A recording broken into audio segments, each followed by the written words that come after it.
Siyempre, ang mga Kalingap reactors din natin, no? Pasupport na rin po ng kanilang YouTube channel.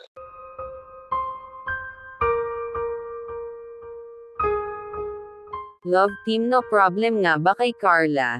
Di na kaya siya nahihiya kay Jomar? Yan ang ating alamin at pag-usapan.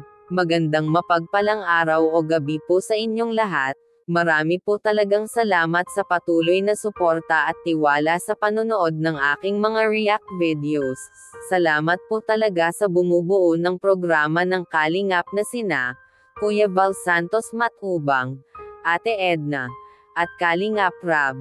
Pati na rin po sa idol ko na si Kalingap Papa Dan, dahil po sa inyo ay maraming taong mahihirap ang natutulungan at nabago ang buhay. Love team no problem na nga ba kay Carla?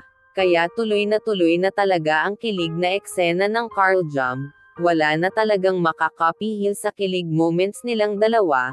Ito po may konting video, panoorin nyo po. Galing kanina ulit? Galing sa Team Jomcar po. Thank you so much po sa nag-sponsor, Team Jomcar. Thank you so much po. Yeah. When you said hello, I looked in your eyes. So, okay na sa'yo ang Team Jomcar. Ano Team Jomcar nag-i-exist? Hindi naman ako na binanggit mo yung Team Jomcar. Parang okay na sa'yo Okay na ba tayo? Team Jomcar? Pampagod vibes lang naman. Okay na tayo doon. Pampagod vibes. Sure? 100%? Pumayag na po talaga si Carla. For good vibes lang naman po ito. Pampawala lang ng stress sa mga taong malulungkot at may mga dinadalang problema.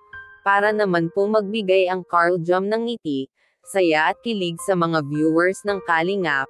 Maganda rin din po kasi ang may ganitong eksena sa Kalingap, para di naman po puro emotional na video ang ating napapanood. Para balance lang po na may saya at kilig, dito muna lang po tayo. Salamat po talaga sa patuloy na suporta nyo. Sana po ay mag-subscribe kayo para ma-notify kayo sa panibagong react video na mai-upload ko. Ingat po kayo palagi. And God bless po sa lahat.